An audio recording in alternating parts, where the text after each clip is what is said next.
All right, you guys ready? Yep. All right, let's go then. I'm going to get going. All right. Click a couple more buttons. Oh, look, there I am. Hi, everybody. Welcome back to Future in Space Hangouts. It has been a while. I know we haven't done these in quite a while, but we finally are back online with making our sort of semi-weekly live streaming hangouts where we talk about all kinds of cool things regarding the future in space, human beings, future in space travel, space telescopes, the technologies and the hardware and the all of the different science and technology concerns that have to do with being in space. And today we're going to be talking about space weather. And this is an important topic, or if you haven't ever heard about space weather, you're going to be glad you heard about it today, because this is an important field of study that basically studies the entire interaction of within the solar heliosphere. And that is, we're going to talk about what that means, but the heliosphere is basically all things within the effect of the sun. And so we have people here who are going to tell us all about what this means. But I want to remind everybody that these hangouts are sponsored and endorsed by the American Astronautical Society, and they make these possible. They bring these to you guys, and without their support, we really couldn't do them. So if you go to astronautical.org, check them out. I want to also, as a programming note, I'm going to be at the Von Braun Memorial Symposium in Huntsville, Alabama, the week after next, from I believe it's the 10th to the 12th, and I'll be live streaming from there as well. So I hope that you guys will be able to check out that stream as well. But I want to thank the Astronautical Society for sponsoring these. So please check them out and become a member if you are so inclined.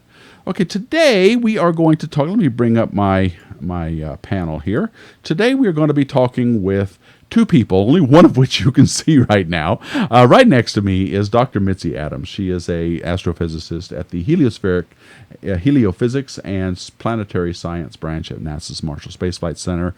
And who you cannot see is Dr. Frank Kosa. He is a member of the EIS Council. That stands for Electronic Infrastructure Security Council. And that name is very intriguing to me. So I want to find out more about what this EIS Council does when we bring him on. But his camera doesn't work, so he's going to be in audio form. He'll be a disembodied voice that we hear. So welcome, Mitzi. How are you? Well, more or less. That's right. You're getting over some what did you say you had? Nose issues. That's right. Yes. So anyway, thank you for taking time out to join us in spite of what's going on, because it's this is an important topic, I think, for everybody out there. And also, Frank, are you there? Can you hear us? Yes, I am, Tony. I apologize for being disembodied. One should never have to apologize for that, but okay. All right, guys. So I want to let you also know that I am streaming on YouTube, and I see you guys now. I see Peter Quinn, John Suffel, Andy Cowley, and all of you guys. So please give us questions and comments, and I'll read them out. I'm also looking at the chats on Periscope, Twitter, and Twitch. So Periscope, Facebook, and Twitch. So please look at or send us comments there as well. I want to welcome all of you from all those different platforms watching. Okay, Mitzi, let's start with you, and let's talk a little bit about the big picture. I gave this really terrible definition of what space weather is. Why don't you enlighten us with what we mean when we talk about space weather? Well, before we get started with that, I need to make one little correction. I really appreciate the promotion, but I did not earn the PhD. Oh, okay. Master's in physics. Okay. All right. But I definitely do appreciate that promotion there. Well, yes, honorary at least for now, I guess. Yes. Okay. Space weather. Well, you actually didn't do a bad job in defining it, but the sun's magnetic field has an influence that extends throughout the solar system. And the sphere of influence, and it's not actually a sphere, it's dragged out into sort of almost a teardrop shape, because the solar system is moving through the galaxy. And so there is an area where one crosses from the sphere of influence, or the teardrop of influence of the sun, into interstellar space. And so then particles from the sun, the solar wind, the magnetic field from the sun is no longer felt. It's the particles from other stars and galaxies and black holes and all those other things that are out there. But space weather is how the interplanetary medium reacts to influences from the sun, like solar flares and coronal mass ejections. And these things are important because of our interests in space and our interests in traveling in space. Okay, that's right. And this is well, I don't know. Would you characterize this study? Certainly the term space weather seems new, but the study of space weather isn't all that new, is it? Well, actually, in the scheme of things, it is new. It's not even 200 years old yet.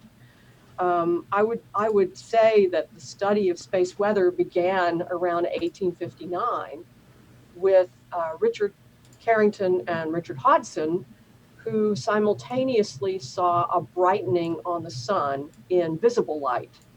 And this was called a white light flare. And many days later, there were amazing effects on Earth. There were auroras so bright that you could read a newspaper at night in London. The aurora extended all the way down almost to the equator. I actually have a quote from a couple of news clippings. The northern sky for an extent of some 45 degrees was luminous with a mass of red light, from whence shot up toward the zenith the usual streaks, at times vivid and beautiful. And that's from the New Orleans Daily Picayune on September 3rd. And they were describing what? Something they saw on the disk of the sun? They were describing aurora that they aurora. saw on the northern horizon. Yeah, that's that. And so these aurorae, by the way, they are charged particles, right, from the solar wind that have been filtered down through the magnetic field of the Earth, correct? And we see them as a glow? Actually, that's not entirely correct, but okay. almost. Okay. The charged particles from the sun energize the magnetic field of the Earth. And then particles from the Earth's magnetic field are moved back towards the poles. And these particles are the ones that precipitate down and then create the aurora. But it is the influence of the sun that initiates this geomagnetic storm. Okay, now I want to just one more. I want to kind of define our term for the heliosphere, because my understanding is that this is the way I describe it is this is the area of the galaxy of our region where the sun has an effect. Is that an accurate statement, or is that not accurate? Is that too broad? Okay, that's an accurate statement. Then there is a lot of confusion, isn't there, about and so two questions: would our solar system, the way we do, our local group that we defined all the planets and the minor planets and the Oort cloud and the Kuiper belt objects, I'm not going in order, that exist in our solar system. Could you define our solar system as where the heliosphere, the effects of the sun, our sun, stop? Is that a decent way to sort of define our solar system? And if it is, do we have a well-defined place where that ends? The heliopause, I think they call it. The heliosphere has a shock in the direction of motion of the solar system. And if one goes through that shock, then there will be particles that you could count that come from the sun. And this would be the solar wind, electrons, protons, those kinds of things. And then that count rate would kind of oscillate a bit. And then as you go through that boundary, it drops. It drops drastically, not to zero, but very close to it. Okay. And so that is where the influence of the sun ends. Okay. But that boundary changes with the solar cycle. So if the Oh, right, sun, of course. Yes, that's right. Let's talk about that just very briefly. The sun, what is the solar cycle? What is it? What is that? the solar cycle is a cycle of sunspots. So every 11 years, we have a maximum or a minimum. And it's actually a 22-year cycle because the sun's magnetic field flips every 11 years. And so to get back to the original, it takes 22 years. But when you're in a minimum of the cycle, which we are now, there are very few to no sunspots. If you could bring up that website that I mentioned. I sure can. Hold on just a sec. Let me get it here, and I'll tell you when it's up. Solarmonitor.org is what I'm about to show you guys. Let's see. Where are we? Yeah, this is actually a great resource for keeping track of what the sun is doing on a daily basis. The Solar Dynamics Observatory was launched in 2010. So at that point, we started having data 24/7 from something like 11 different filters on the Solar Dynamics Observatory that allow us to look in visible light. We can look at the magnetic field at the surface of the sun, at the photosphere. We can look at the extreme ultraviolet emission. And then we look at the corona and X-rays, or close to X-rays. And these are all things on board. These are all wavelengths of the sun in different filters on SDO. Some of them are not SDO. There's the GHN H alpha, which is the image on the top far right, the reddish one. Uh-huh. And that's a ground-based.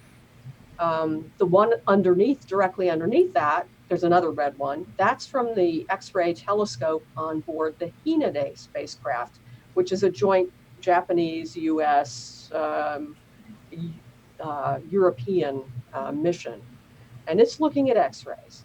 But the other four that you see on that page, well, not swap, but the other three, there's a black and white one, a yellow one, and AIA 193.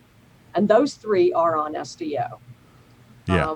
And the black and white one, which says HMI mag, that's the helioseismic magnetic imager. And it's showing us magnetic fields on the sun. And so, you know, there's a little bit of white blotchiness, but hardly anything. Right. The yellow one is visible light. And that one is where we would actually see sunspots if there were any. And those two are at the surface of the sun, the photosphere. The one that's labeled AIA 193, that's extreme ultraviolet. And that shows us areas where the corona is open to interplanetary space. That's the dark area that you see in the middle of the sun. And when you have an open magnetic field on the sun, that's a source of high-speed solar wind. And sometimes when you get that high-speed solar wind, you can establish a geomagnetic storm on Earth. It's nothing like what would have happened in 1859 with the Carrington event. Okay. But you can have more stuff happening when there is an open magnetic field pointed at us. Yeah, I want to go back to that Carrington event in just a sec, but yeah, this is so right now when you look at these images, you can see there's not a whole lot going on in the sun right now. It's right. And even says right here at the bottom, activity level is very low, so we're at the bottom. I want to go back to that one statement you made though about the cycle, where you said that the it's an 11-year sunspot cycle. The sunspots get numerous, and then they get minimal, not so numerous again over a period of about 11 years, and then the magnetic field, the entire magnetic field of the sun swaps. It flips. Mm-hmm. So north becomes south, south becomes north, in the magnetic poles. And how long does that take? And that happens, and then the whole thing happens again, right? Mm-hmm. Okay. It's actually happening right now. So it over the minimum, over the cycle minimum, that flip is taking place. So that could be anywhere from a couple of months to a year and a half. The last solar minimum that we had, which was around 2009 or so, that lasted a long time. But what happens is that when you see a sunspot, so let's start with one that's appearing in the northern hemisphere. If you'll have the positive and the negative polarity. And if you have a positive polarity spot that's leading across the disk of the sun in that particular cycle, then all of the sunspots that you see during that part of the cycle will have positive polarity leading. And then when you have the flip, then the positive polarity leading will go to the southern hemisphere. And then in the northern hemisphere, you'll have a negative polarity spot leading across the disk. So the 11-year cycle of the it's accurate to call this a magnetic cycle, to say the magnetic field becomes strong and then weak again, and then flips while it's weak, and then becomes strong again with the new polarity inversion. So I knew that that it flipped, but I did not know that it did that during minimum. So that's interesting. And the Earth's magnetic field does something similar, but that's a different topic for another time. But for the sun, that's how the magnetic activity rates. If on Solar Monitor, if you go up to that date search and click on the calendar. Date search. Okay, click on the calendar. Yeah. Left. Okay, I'm there. Okay, if they're off to the left at the very top, you see two little arrows. We can go to the previous year. So click back to 2012. Okay, August 2012. We're going to go to 2011. 2011. So go to February. 11 February 2011, right? Let's try February 15th, 2011. All right, hang on. Let me show people this because I'm not currently showing it. Okay. I'm sorry. Say it again. November 15th? February 15th. I'm sorry. February 15th. You said that. Let me back up. February. Where are you? There you are. February 15th, 2011. Boom. Oh, look at stuff. Wow, this is really a cool interface. Okay, and do I show main or far side, SDO shortwave? Sorry, I've got a really slow internet connection on this particular computer. Okay, go ahead. The main actually has gong magnetograms. So those are ground-based magnetographs that are looking at the magnetic field of the sun. And so you can see if you click on that image, the gong magnetogram. If you click on that. Okay, gong. That's the upper left. Upper left. Okay, it'll bring up a larger version. Yep, I see it now. Okay, and now you can see that there are numbered regions. These are sunspot regions, or we call them active regions.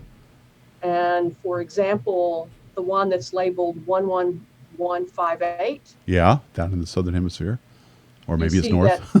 You have the positive polarity spot over on the right side. So the bright dot. Yeah. The bright dot. And then if you go up to the northern hemisphere to 11161, it's much fainter, but you can see that the negative polarity is leading. Ah, yes. Okay. So the negative polarity is on the right side. So that shows you how the difference. So negative is dark and positive is bright in these. That's right. Okay. That's right. All right. Wow. But this was when the sun was a little bit more active. And if you want to show one of those movies. Okay. Before I do that, I just are you about to go into CMEs? Yeah. Okay. As a matter of fact. Okay. All right. Actually, go ahead, and I want to get Frank in on this too. So. Okay. So let's go ahead and which one should I show? Show the C3 Halloween. Okay. All right. That is now up and playing. Okay. So C3 is part of SOHO's Coronagraph. And they're two coronagraphs. There's C2 and C3, and they give you a narrower or wider field of view of what's going on around the sun. And this is visible light.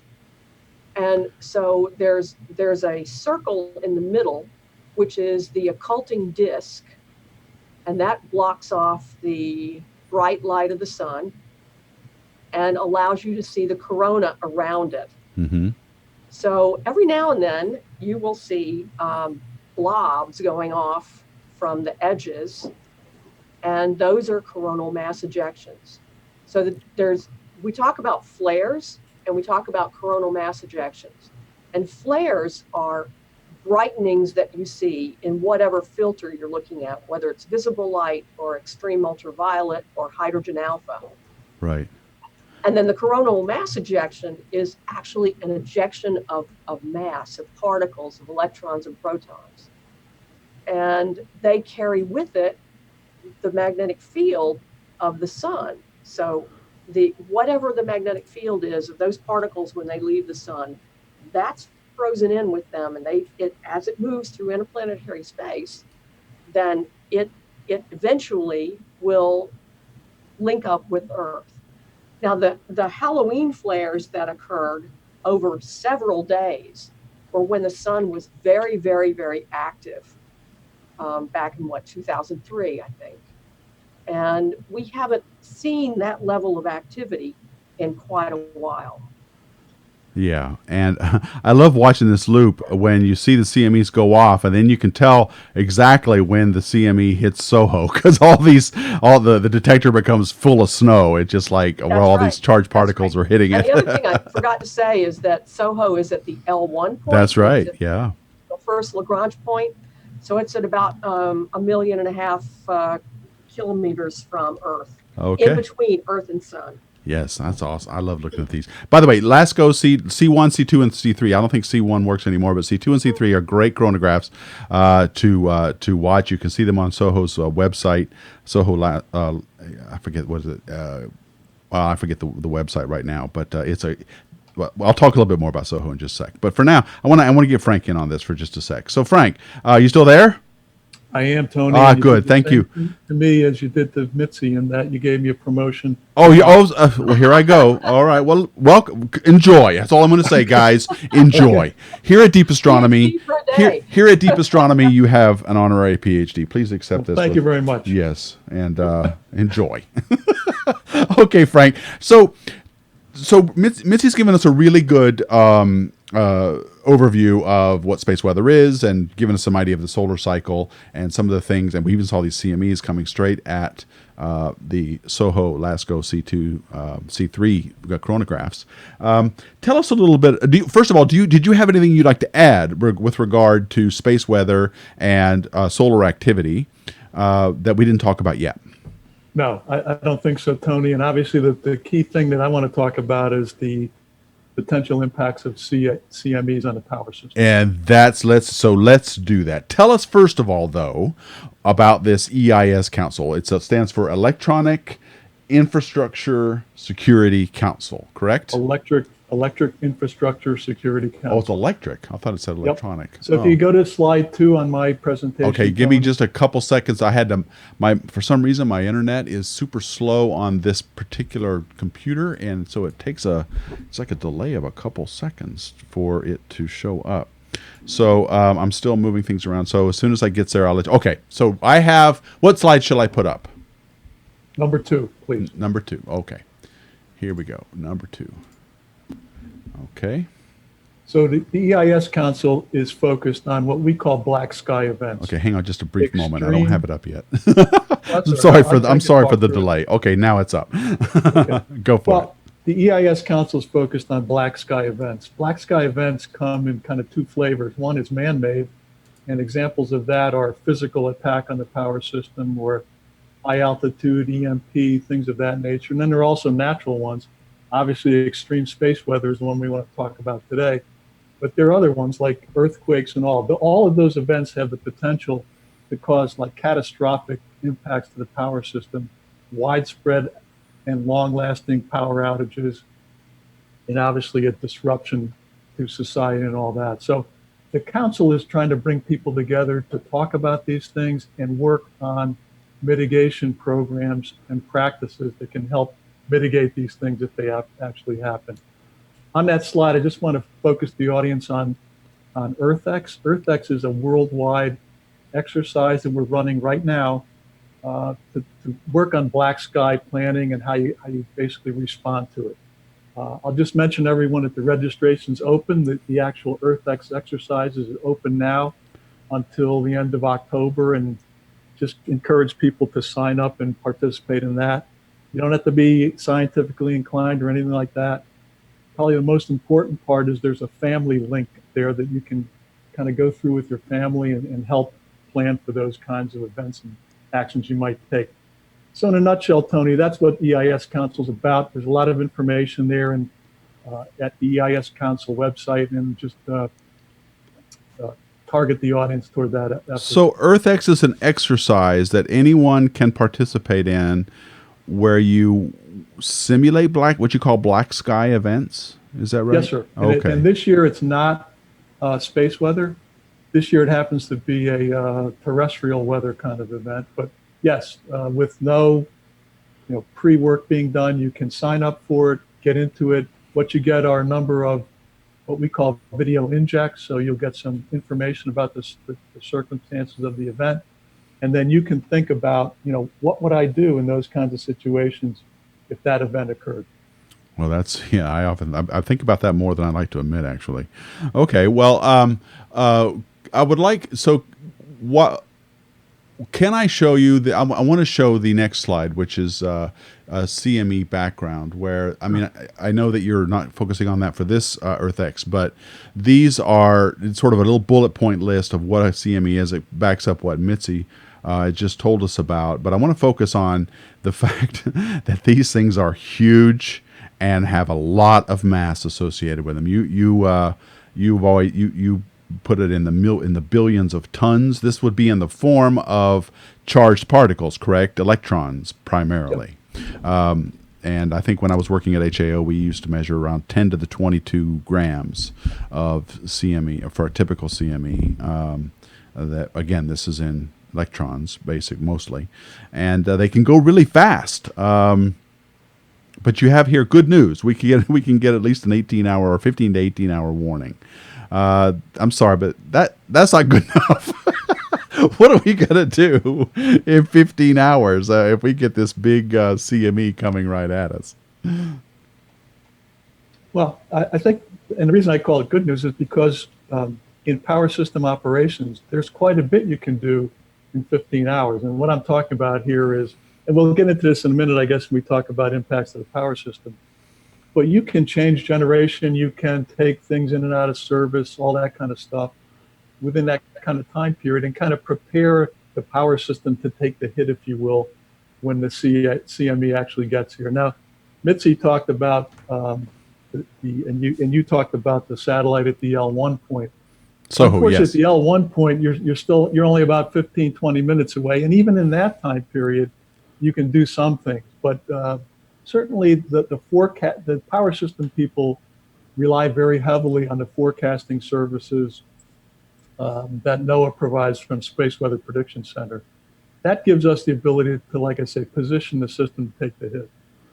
Okay. So let's talk a little bit about some of the impacts.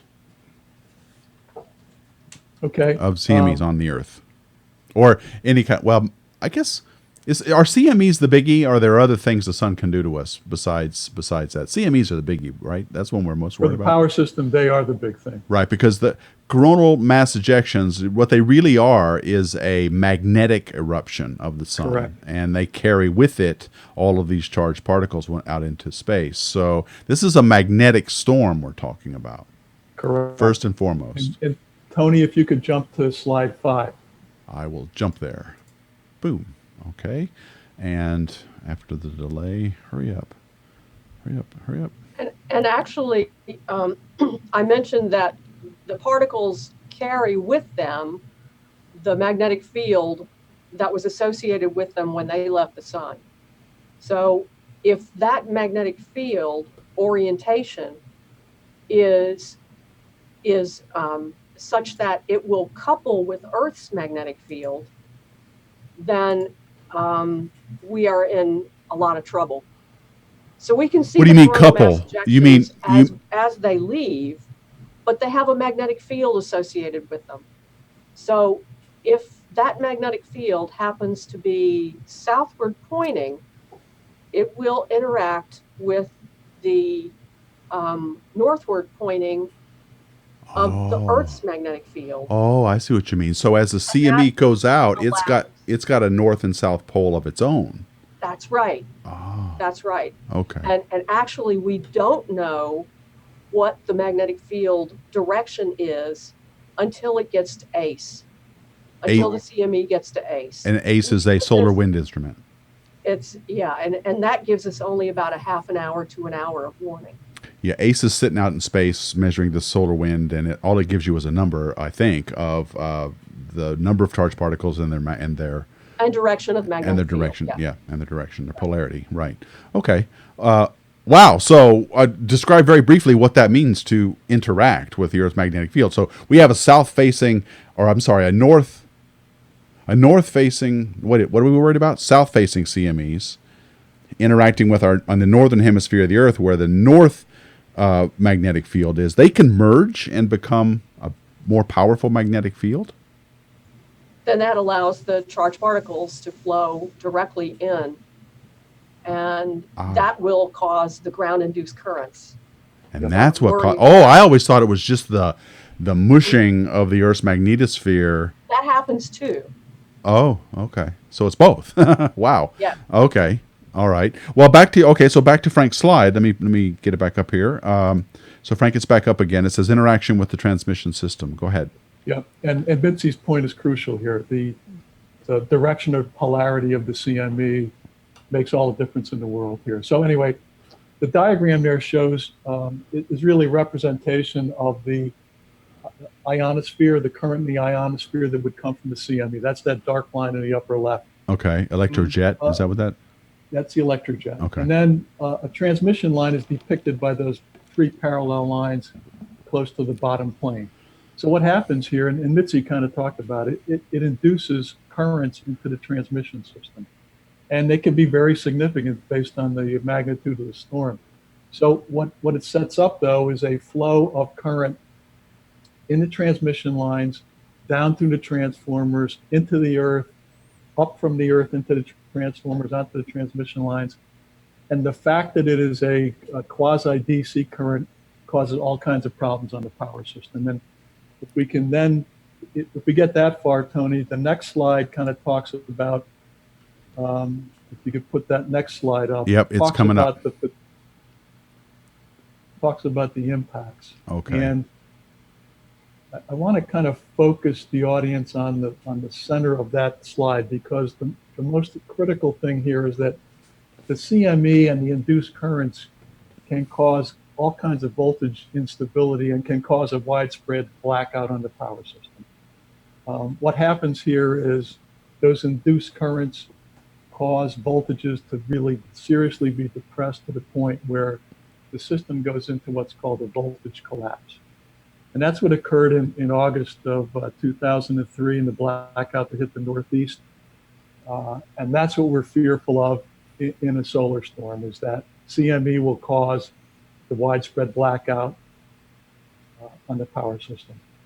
And it also was there another one back in '96 out west? Yes. Yeah. Well, that was a little bit different, but same kind of situation. Yeah. Okay.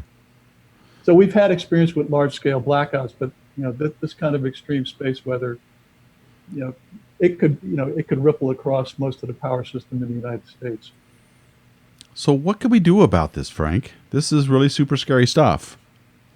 A couple of things. First, and let me jump to, if you can go to the next slide. Okay. Yeah, it appears there's about a 5-second delay, so it's okay. It'll be there. I've got two slides here. One is the system, what I call system operations response, and that is, can we react in time to mitigate? Maybe yes, maybe no. As Mitzi mentioned, the times involved here are really low, in that when it gets to the L1 point, we're only like 20, 30 minutes away from striking the Earth. And the steps that system operators can take at that point are very, very, very limited. So I would say there's not much we can do once we get the system operator time. If you can then go to slide 8, though, slide 8 is where the potential to mitigate this occurs, and that is, can we basically engineer the risk out? And what that means is, can we analyze the power system? Can we come up with ways to mitigate or control the induced currents to the point where it doesn't become the start of a catastrophic power outage? That's the effort that's kind of going on right now in all the system operator or system planning shops in North America. There's a standard that's out there that's been promulgated by FERC. All the system operators basically have to analyze their system and try to figure out where are they vulnerable, what can be done, and how can we mitigate the risk out of the system. So that's an ongoing process that's underway right now. I don't think we'll have the answers now, probably for a couple of years, but it's active activity going on right now. So when you say engineering something out of the system, do you mean designing it such that it is hardened against these events? It can survive a what would normally be a blackout event. It can just absorb it and move on. Is that what you mean? That's partly what I mean, yes. If you can go to slide 9. Okay. And I've got an example here from PJM, and I just wanted to show the audience that no one should think that this is a constant impact across the whole power system equally. What we would expect to see, and this one slide shows it, is this is based on analysis that was done by PJM several years ago, is that it will congregate or it'll become more critical in certain parts of the power system. And generally speaking, it's at termination points of the very highest voltage of the transmission system. So those are the spots that you see here, those yellow and orange and red spots. By the analysis, that's showing that that's where the induced currents will be the highest. So those are the places that if you're going to try to engineer it out, those are the places you would try to put mitigation devices in to try to control it. What's up with Kentucky and Indiana there? That looks like a really vulnerable spot. It is a really big coal-fired power station whose name will remain nameless. But it is the termination point of AEP's 765 kV transmission line. So that's those are the highest voltage transmission lines in North America. Wow. So these yellow dots are pretty vulnerable spots, but that one looks really, and there's one in Southern Virginia, it looks like. Correct. That's not Yep. we got to watch out for too. So these, if you're going to engineer a hardening, I call it a hardening, but I'm sure that's not the right term. No, it's pretty good. Then that's where you want to focus. That doesn't seem. Is this just a focus on? Oh, it's an example of the Northeast. There's this is throughout the country. You would want to do something similar. Okay, cool. Well, but I want to be. There are a couple of factors at work here. First, you've got the way the power system is, or the transmission lines are oriented. Generally, the CMEs are most impactful on what are, I'll say, east-west transmission lines as opposed to north-south. So in the Northeast here, you have a whole bunch of very high voltage east-west transmission lines. Okay. The other thing that's at play here is there's an impact, or the impact varies based on your geomagnetic latitude and things of that, and plus I'll say your geology that's underneath the transmission system. So sure, that makes sense. Geology, you've got system topology, and a whole bunch of other things that enter into this that you have to analyze. Okay. All right. Well, that is rather sobering. Okay, I'm gonna move this off so I want to get my chat up so I can begin to queue up some questions for you guys. But okay. So these, we've talked about what space weather is. We've talked a little bit about some of the activity from the sun that can affect us, and we've talked also about the impacts on Earth and the interaction that Earth has, the interaction with the sun that it has with the Earth. And I just want to talk a little bit about context. Now, we all know that the sun has these solar storms now. There was a controversy, Mitzi, when I was working at solar physics. Maybe it's not a controversy anymore. Maybe there never really was one. But this idea that solar flares are related to CMEs or they cause CMEs. Is that still true? And what do we know what causes a CME? Well, the underlying cause of a CME is the magnetic field. So you have to have energy in the magnetic field in order to propel the particles out with such speeds. But there is still not a controversy, but solar flares can happen without inducing a CME, and CMEs can happen without an associated solar flare. Okay. Can I show Craig's? Can I show Craig's animation? Is this a good time for that? Where it shows? Absolutely. That's a great. Okay. That's a great animation. All right, it's looping right now. So go ahead and describe what we're looking at. Okay, so you're going to see a blob of material move out from the blue area, which is on the right, part of the corona, and it moves out into interplanetary space, and it will actually pass the planet of Venus, and of course it begins to spread. And then as it gets closer to Earth, you see the density increase greatly as it interacts with Earth. So this is, we talked about the mass that's associated with the coronal mass ejection, and you can see how the density changes as that CME gets to Earth. Wow, look at that. Yeah, don't forget to look at the dial at the bottom, guys. Wow, look at that. That's impressive. So this is all from stereo A? It's a combination of things. Oh, okay. All right. Stereo A and B are two satellites in orbit around the sun. It gives us 3D. They're in two different spots, one leading, one trailing the wait a minute. Earth. What kind of orbit are they in? I just drew a blank. They're not in orbit around the sun, are they? And one is behind, and one of the two is no longer working. And I can't remember if it's the ahead one or the behind one. Oh, okay. All right. And we also have the Parker Solar Probe out there actually going into the sun, but we'll talk about that in a little bit later. But look at, so here we've got the CME coming out all the way from the edge of the sun. This is an amazing animation because of all the different wavelengths and fields of view involved. My friend Craig DeForest did a great job with this. Southwest Research Institute, yeah, he put this together. And when it gets through the inner heliosphere and then hits, what's that first planet? Is that Mercury? I can't tell. That's Venus. That's Venus, okay. And then gets close to Earth. It's like, help me. So yeah, this is look how, it also gives good scale as far as how large these events are compared to the size of the Earth as well. So, okay. Before I want to talk about space, and I got to get some questions in space travel. But I want to talk just very briefly about the Carrington event. We often hear about this when we talk about the sun because it is, as far as we know, the strongest solar event to interact with the Earth that we know of. Is that correct? That's correct. Describe a little bit what the Carrington event is and when it occurred, and maybe say a few words about what would happen if we had one today. Well, the Carrington event was prefaced by a solar flare that was observed by Richard Hodgson and Richard Carrington in 1859. And they saw invisible light. They were looking at the sun. They were actually just looking at sunspots. And suddenly this brightening happened. And a few days later, we had really intense aurora here at Earth. And at the time, no one connected the two. It took a little bit of time to make that connection.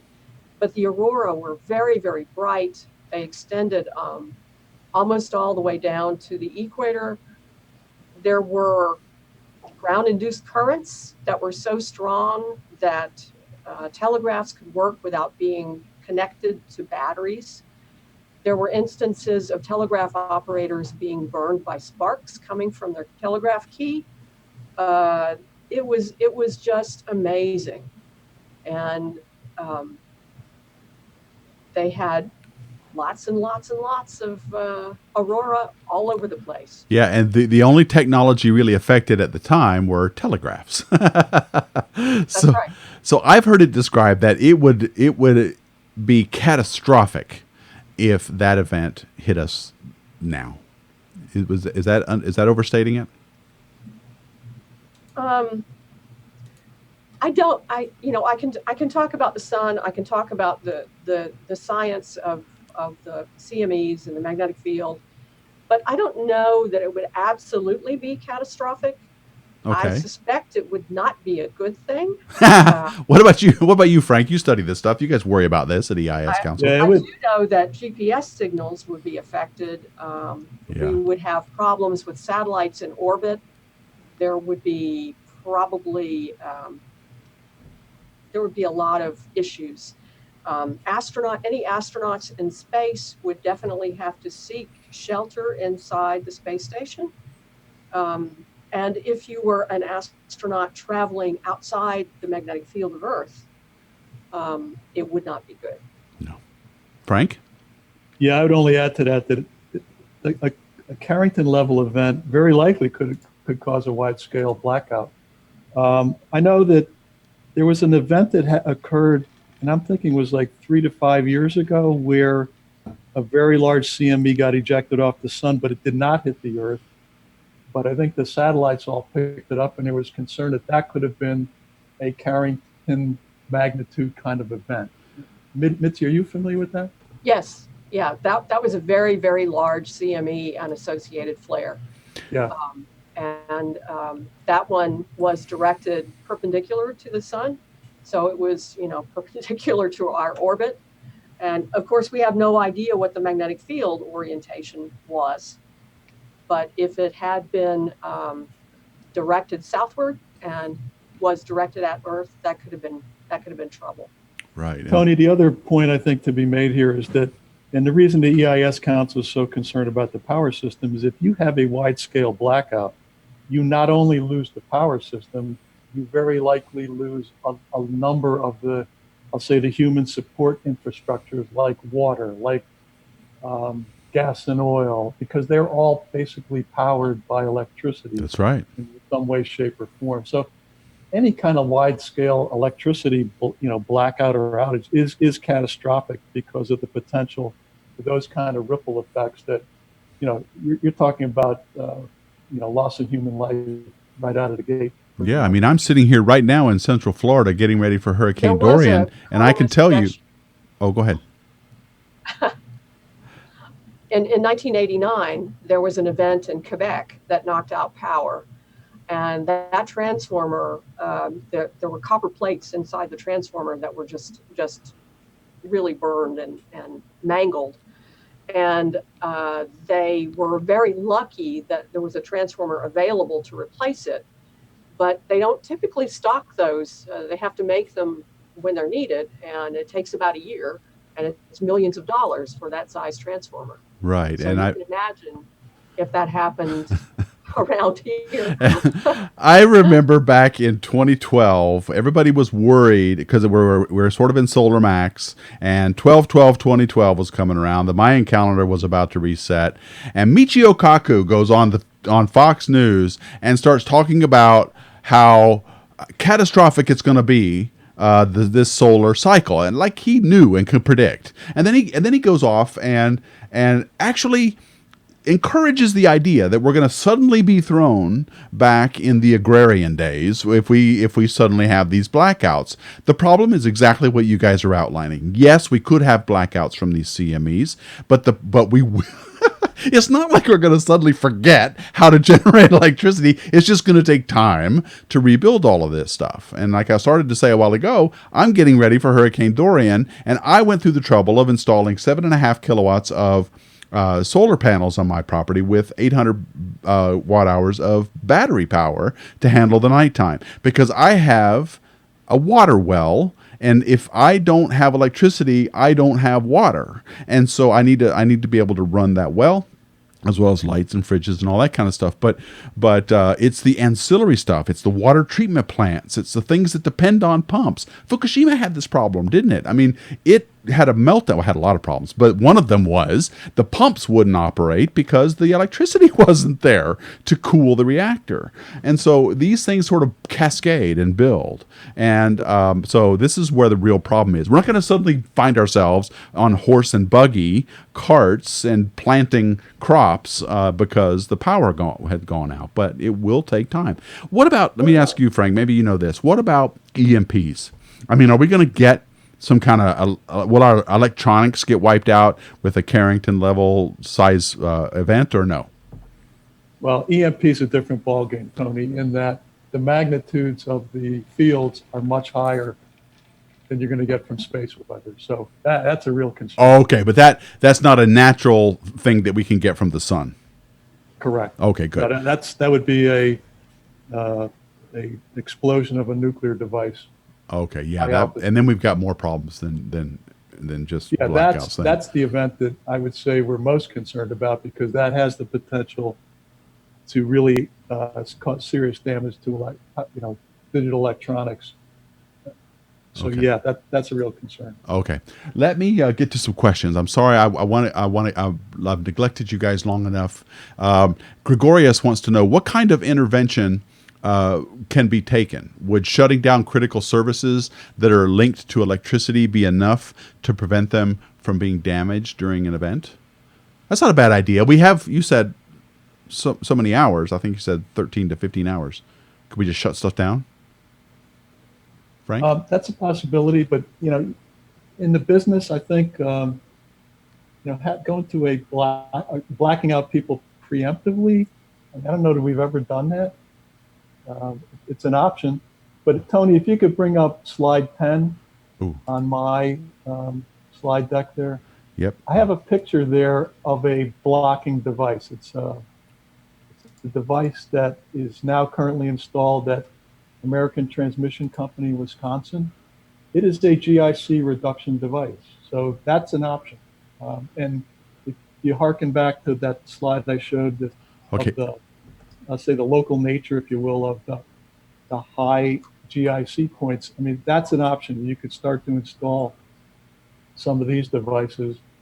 So this big gray honking looking thing you could put in Kentucky and maybe mitigate some of that problem? Correct. Okay. Awesome. Correct. Okay. I mean, that's one option, but and there are other things that people are working on right now. Okay. Let's see. Larry Keese wants to know, where's my cursor? Larry Keese wants to know, when we were showing that animation, Mitzi, he goes, that bright spot moving from right to left, was that a planet, Mercury? Let me put it back up. If you're talking about the Soho Coronagraph movies, yes, that is a planet. Oh, okay. Let me put that up. And I believe it is the planet Venus. Oh yeah, you guys got to go to Soho's website. You can watch this stuff, just live. They make these movies live, and I think they're animated GIFs. They used to be animated GIFs. I don't know what they are now, but yeah, that's a planet going around the. It looks like the backside of the sun. It could be Venus, so that is pretty cool. And you can see comets. People discover comets going into the sun this way, and all kinds of really cool stuff. So that is LASCO's C3 coronagraph. That's their widest field coronagraph. The sun, the disk of the sun is that white circle, and then that sort of bluish nondescript circle is the occulter. But here, I'm going to show this other. She also provided me with this other movie, which is a combination of, it looks like C2 and X-ray. Is that right, Mitzi? Let's see. It says X2 C2 combo. Let's see. There was an XClass Flare, an X2. Yeah. And the combination is with SDO, the Solar Dynamics Observatory. Oh, it's solar dynamics. Okay. And it's actually 193 angstroms. So it's extreme ultraviolet. It's low corona. Yeah, look at that. And that ring coming out of the sun, that is what they call halo CMEs. And those are either coming right at us or they are going away from us. Right. So, Yeah, that's pretty cool. Okay, and there you can see the activity in would you say EIT that shows the some of the magnetic activity that's on the sun right now. So that's cool.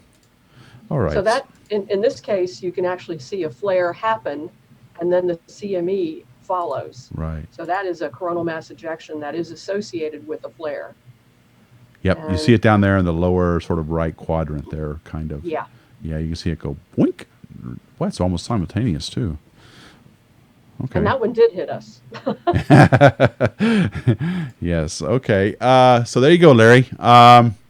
Okay. So John Suffel, what caused the apparent lack of solar maximum in the present or last cycle? We never saw anything like the number of sunspots that would be expected during maximum. I think part of that, John, is the hype. I do. I think the last solar cycle peaked in around 2011, 2012, didn't it, Mitzi? Something like that? Yeah. Yeah, and that was around the Mayan calendar bullcrap that we all had to deal with. And I think it was a lot of hype. The cycles are not all the same size. Right. They vary in size. And cycle 24 just was not very large. Cycle 23 was larger. Cycle 22 was larger.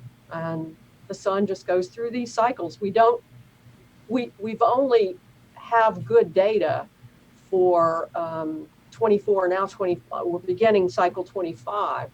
So 11 years, we just don't know whether there is a 100-year cycle, and there may be, but we've only seen, 2, now 3 instances where we saw a solar minimum around the turn of the century. And so it's not unusual to have a small cycle followed by a large cycle or vice versa. Right. Yeah. Antifa Heals on Periscope wants to know, can we harness that energy somehow? I think he means from the CMEs. Can we harness that energy as it gets to us somehow? Seems like a lot of electricity for free, doesn't it? Induced currents. It's a lot of current. I think we're doing good just to protect ourselves from it, but that would be cool if we could store that up in a battery sometime. Mm-hmm. Adam Synergy's commenting, a Carrington event would certainly upset my online gaming schedule. Yes, it would. Yeah, it would.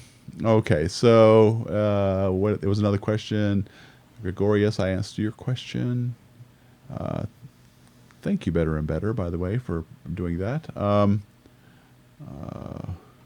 Oops, my cursor went away. Okay, Grywax wants to know, are there widely accepted probability estimations of serious space weather events occurring, from damaging satellites to overloading power grids? And what are they? Are there widely accepted probability estimations for serious space weather events? I think he's asking, can we predict these? Yeah, can we forecast Tony, these? I would say there are estimations out there, but they're not widely accepted. Yeah.